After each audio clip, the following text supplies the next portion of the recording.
Hello, everyone. I'm Chester44, also known as Fly, and welcome to this Let's Play of Wrath of the Righteous.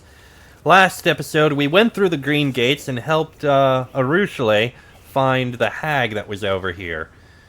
The hag didn't actually know the information that Arushale said it did, but Aru managed to give us the information. The Ivory Sanctum is where we eventually need to go to find out what's going on with the demons. Also, we brought some life back to the World Wound. Some more, green plants and the like. So, I mean, I'll take that. Behold the power of the Azata. Anyway, we don't have anything else to pick up out of the loot, so we leave here. And since we happen to be over here, we're gonna make our way towards Molten Scar, but seems we have more things to do here. Ah, the Bell of Mercy. A holy relic of Desna has been found in the ruins of the fortress near the Green Gates. The chime of the bell, ringing out once more after many years of silence, will fill mortal souls with faith and hope for victory. But extracting the holy relic from the ruins and taking it to Dresden will require the combined efforts of an entire unit. All units gain the Voice of the Bell of Mercy feat. Unit has a +1 bonus to AC against demon units' attacks. That'll be good. We just can't do it. Another decree is being enacted for the stat. Ah, studying the Sword of Valor. You know what? That's fine. Let that go. But I think our armies can also move on and do things, so...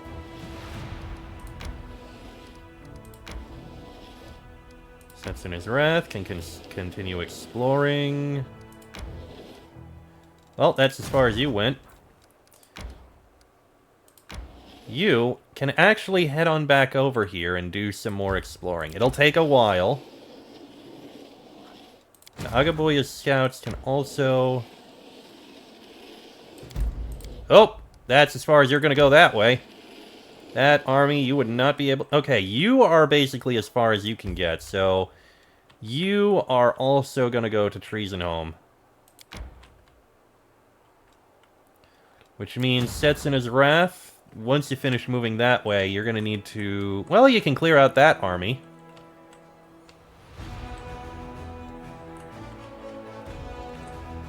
Not much else I think we can do with that. Okay. Let's leave Green Gates and head down to Molten Scar. Alright, we've made it. Let's see what we can find in here. Already got a body. Not gonna take the Great Club. It's not worth anything. Oh.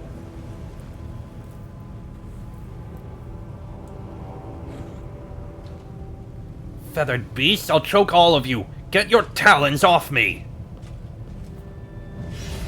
Yakleth Kanaya Ravuk Ravuk Ravuk!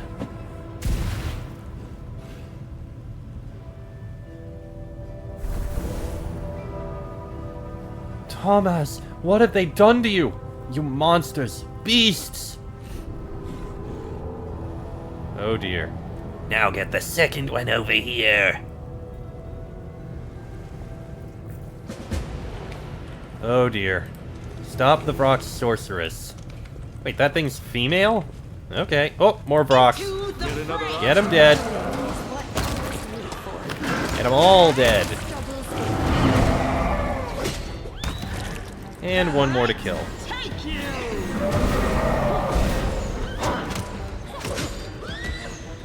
And those Vrocks are all dead. Yeah, Vrocks aren't that dangerous. At least I don't think so. See, we've already reached him.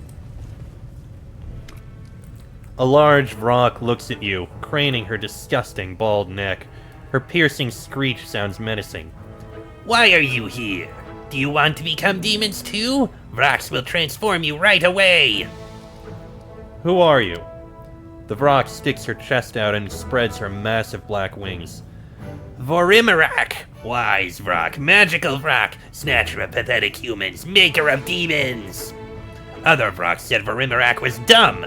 Leave, chickenhead, they said. And Vorimarak became the favorite student of wise Xanthir the Plagued One, and is now making demons out of humans. Who is dumb now? Drops of saliva fly out of the animal's beak, carrying the stench of death. Ew, nasty demon. Ew, I don't want to fight it. Can I sit this one out? If I get angry and bite it in a temper, I'll be so disgusted I'll never be able to eat anything ever again. Come on, Ivu. I've dealt with more disgusting ones. Wait until you see an Omox. Ugh, I don't know if he'll even be able to bite it. Oh, and then there's the one that's later. What are you doing here? Unblinking bird eyes stare at you. Vorimerak is making an army! She sends her flock to get humans, silly crusaders at night. The ones she steals, she transforms, makes good demons with sharp teeth. We'll kill you! The Brock bursts into shameless screeching laughter as she looks at her deformed prisoners. Why, Xanthir the Plagued One told her to fly here and gather an army. Arm humans. He doesn't have time to do it himself. He is busy reading and thinking. He said he would give the Vrock horrific power, like the strongest demons have. Why, Xanthir the Plagued One knows the secret, how to pour more power into demons. When he rewards the Vrock, she will tear off the heads of everyone who banished Vorimerak. And with the others, she will hunt you from the skies, pathetic humans. Let me get this straight. You served a wise mage, but he sent you somewhere far away. Here, with a very important task? I can't imagine what possessed him to do that. Who could refuse such a passionate and quick-witted helper? I'm sure he's lost without you. The Vrock laughs triumphantly. Stupid mortal! Why, Xanthir the Plagued One would never get lost! He is too clever. Yes, and you are incredibly intelligent. For a demon. Where did you learn how to turn humans into demons? The Vrock shows you her wrinkled red fist. A piece of paper is clenched within it, smeared with soot and blood. Old knowledge. The wise Vrock read it and did it. Making demons out of humans. Oh, how fascinating. I've never heard of such a transmutation before. A sheet of paper and a pencil appear in Nenio's hands. My dear colleague, please share your valuable experience with me. How do you do it? Even a broad outline would be most welcome. The Vrock walks around, flapping her wings, snapping her beak, chitter-chattering the strange words. And all the whiles, the little humans' bones wriggle out of their skins, their eyes pop out of their sockets, their tongues flop out of their mouths, all blue, just as it's written, that's what happens. Nenio frowns, looking unconvinced. Allow me to challenge your account, Madame Vrock, and engage in a scholarly debate with you. It is extremely unlikely that in any reputable scientific work you would find the words chitter-chatter. I don't know. There have been some reputable scientific works that have had odd words in it. An indignant screech bursts from the demon. The Vrock is wise. The Vrock could not read the scratches, but Xanthir the Plagued One ordered the Vrock to get the silver-tongued elf who knows ancient words, and he translated everything. He was screaming in pain while Xanthir was eating him. Silver-tongued elf who knows ancient words. Okay. The Vrock is truly wise. The Vrock clucks happily and starts bragging, shedding her caution. Vorimerak is the wisest of Vrocks. Vorimerak is Ravuk. It means very smart. Have you seen the wide gate of the worlds she opened? This is to have more power flow here, to make bigger demons out of stupid humans. With bigger teeth. Why Xanthir the Plagued One ordered me to relieve you. Give me the page and fly quickly to get your reward. The Vrock lets out a triumphant cry. She throws a wad of paper to the ground and soars into the air. Vorimerak will be the strongest, the most dangerous, the most deadly. Fear me, servant of wise Xanthir the Plagued One. When you meet the Vrock again, you will crawl upon your stomach before her. A spiteful tone emerges in the Vrock's voice. Then again, the Vrock doesn't like humans. Flock, make her toothy and fly after me. And there she goes. Oh! For the commander! For her court! For the free crusaders! Kill the beasts! Die, cursed demon! Fear the halfling abyss spawn! Oh, okay. Hello. I didn't expect you to show up here.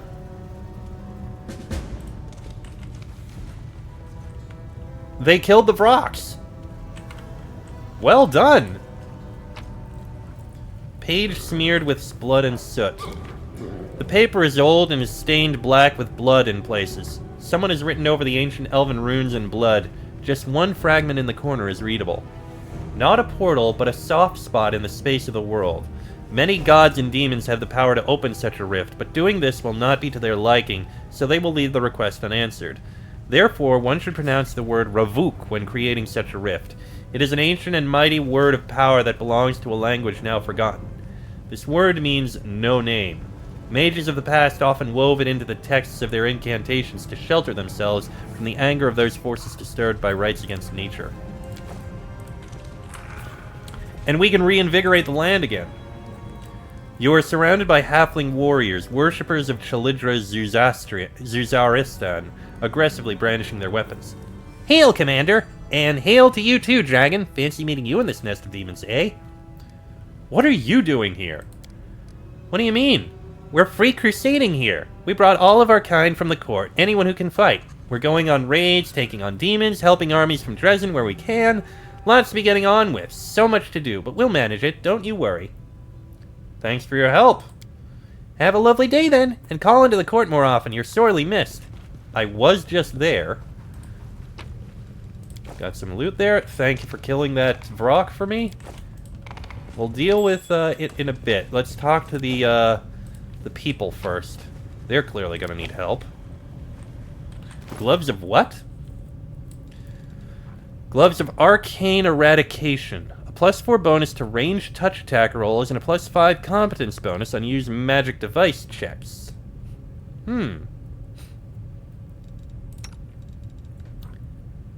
You know, I can give it to you. I refuse to cooperate. Oh wait, no, it's a glove. As opposed to the oppressor's gloves. Yeah, everything is giving bonuses together. That's use magic device, increases the save DC. That's armor, that's armor. I mean, it's still things.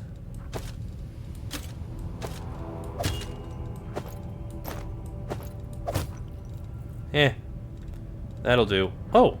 Ring of Protection, Amulet of Mighty Fists, +1 enhancement bonus and on attack and damage rolls with natural.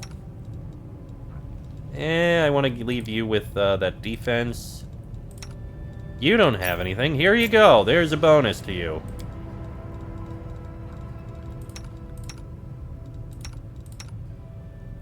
You can have this. And I think that'll do. Oh wait, what is this? Quiver of Cursed Thorns. Entangled by Vine. If this try was unsuccessful, the Vine deals 1d10 unholy damage. Interesting.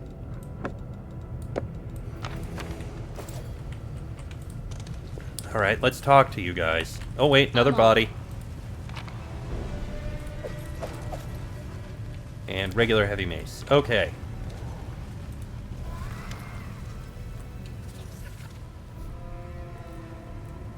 The Crusader in front of you looks terrible. His skin is charred and cracked, oozing blood. Horrible claws are growing from under his nails, tearing them from the fingers, and barely controlled madness is flickering in his eyes. The wheezing coming from the knight's bloodied throat is like the growl of an animal. Help! In the name of all the gods! Sela, who has been watching the knight with an expression of sympathy, suddenly jerks away and points to the farthest cage. Another figure is hunkered down inside it, one that seems suspiciously familiar. It looks like Janna, the new recruit of the Eagle Watch who deserted after the demon attack on the Houndheart's camp. Who are you? Gathering all his strength, the knight gives a short, clipped reply, reporting as he's been trained to do. Crusaders, abducted during an exploratory mission. I am Wallard, and this is Thomas. The knight nods at his friend. The latter cannot speak, his pointed teeth are growing without stopping, and they have pierced through his lower jaw, sealing his mouth shut. He is moaning something furiously, his bloodshot eyes rolling wildly. Do you know anything about the girl in the other cage? No, they brought her in after. She could barely stand, she was weak from exhaustion. Looked like she hadn't eaten in days. The Vrox tossed her in that cell and haven't touched her since. She hasn't talked to us either. How did you get here? The flame of fury is raging in the Crusader's eyes. "We were exploring the gorge on Anevia's orders, and we ran into them. Vrox attacked us, beat us up, and dragged here. We thought they wanted to eat us. Oh gods, it would be better if they had." Now I know for sure that these Vrox are my least favorite demons. Foul, wicked Vrox. What they did to you is horrible. The night stops. A soft, unpleasant sound is heard amidst the silence, the grinding of the Crusader's horrific teeth. Finally, the knight chokes out a response. "We have families, Commander. Save us." What did they do to you? "We were put through some horrifying ritual. Maybe that's how Aurilu tormented her test subjects. The pain is unbearable, Commander, like being dipped in boiling water and then dragged over a grater. I saw the abyss. It lunged at me like a wild beast, pouring its vile poison into me. It entered my bones, turning them into molten metal. The Vrox said that I would be their soldier. Thomas and I are far from the first ones they've done this to. I think they make a kind of tunnel through to their cruel world, and the filth gushes in from there. They pump it into us and make us fight for their side. It pains me to think about it, but a few times I thought that the demons I killed looked like some of my friends, people I thought had died. Now I know what happened to them." To have first-hand knowledge of the subtle influence of the Abyss's emanations, to have endured such a fundamental transmutation and retained your sanity. I am truly delighted for you. I even envy you a little. If only I could have the chance to participate in such a groundbreaking experiment. Oh, Nenio. So what should we do with you now? "Help us, or kill us, but don't abandon us like this. This pain is unbearable. It's taking over my mind. I'm afraid I will kill someone. Maybe the clerics can cure us?" Lan stares into Wallard's eyes and then sighs solemnly. They've got the Crimson Rage, a demonic pestilence that clouds the mind with unbridled fury. Mongrel infants are sometimes born with this affliction.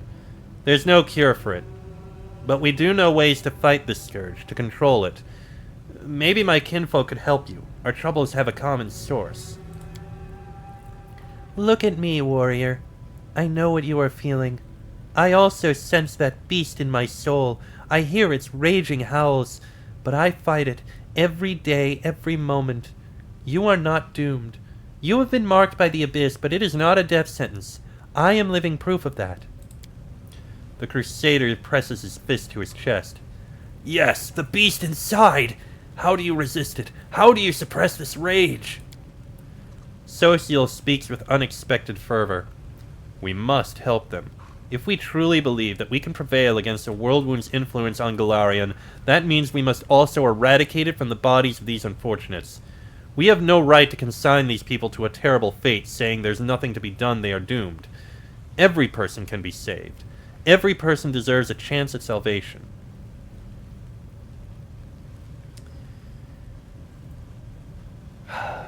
Lan is right. Go to the mongrels. They will take care of you. If they have experience with this, they'll know how they can help. The knight looks desperate, but he finds it within himself to give a stalwart nod. All right. We'll go to the mongrels and not inflict ourselves on good, ordinary folk. There's no need to sow strife in their hearts. But we are still crusaders. If an hour of need should come, you can count on us, Commander. With your permission, Thomas and I will search the vicinity.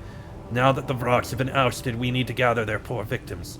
We will make sure they make it to the mongrels. Indeed. But let's speak to Janna. The girl raises her eyes to you. She is deathly pale, either from exhaustion or terror you don't know. Knight Commander, it's you. Janna, by the gods. Come on, look alive. We're going to get you out. How did you wind up here? I got lost. I lost my way when I ran. I walked and walked with no food, and then the Vrox came and... She shudders and peers around with haunted eyes. Did they perform the ritual on you? The one they did on the 2 captured Crusaders? Not before you got here, but they said I'd be next, and I couldn't do anything. I just had to watch and wait. So what am I supposed to do with you now? She gathers her remaining scraps of strength and takes a deep breath. I know you're angry with me because I ran. I left you in the middle of a fight against the demons. I deserted my duty, but I It was my first real battle against actual demons. She's so scared she can barely think straight. We need to get her out of here. Of course, we're going to help you, Janna. Sela moves to step forward, but the look in Janna's eyes stops her. Janna starts to speak in a rush of words. It seems she's reached the limit of her fear. Back home in Mivon, everyone always praised me for my fencing skills. I mainly fenced in tournaments and duels. A couple of times I came up against actual marauders. I won every encounter. I always won, and I thought I'd come to Mendev, join the Crusaders, and cover myself in real glory. The truth is, I soon realized that I'd been a foolish, silly girl. I realized it before the attack on Canabras. But then I met you, Sela, and that changed everything. Everything came so easily to you. You could fall into the caves below Canabras, survive terrible dangers, and then turn around and order a tankard of ale in the tavern like it was nothing. You went on the attack on the Grey Garrison and came back stronger than ever, now a companion of Iomede's Chosen One. And then there's your motto, no glory without risk. You were the heroine I had always imagined myself to be, and that's why I insisted on going with you after those demons. I wanted to keep up with you, to prove I was as good as you. And look where it's led me. Janna breaks into racking sobs. Sela looks shaken and distraught. Gritting her teeth, she breaks the lock off the cage.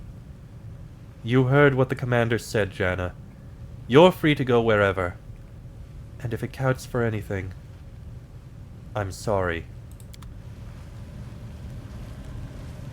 Poor Janna. Sela, we're gonna be talking soon, but it looks like we can reinvigorate the land here. I don't know what it's gonna happen. It's gonna look like here. We're in the middle of a molten star. How is this place gonna be reinvigorated?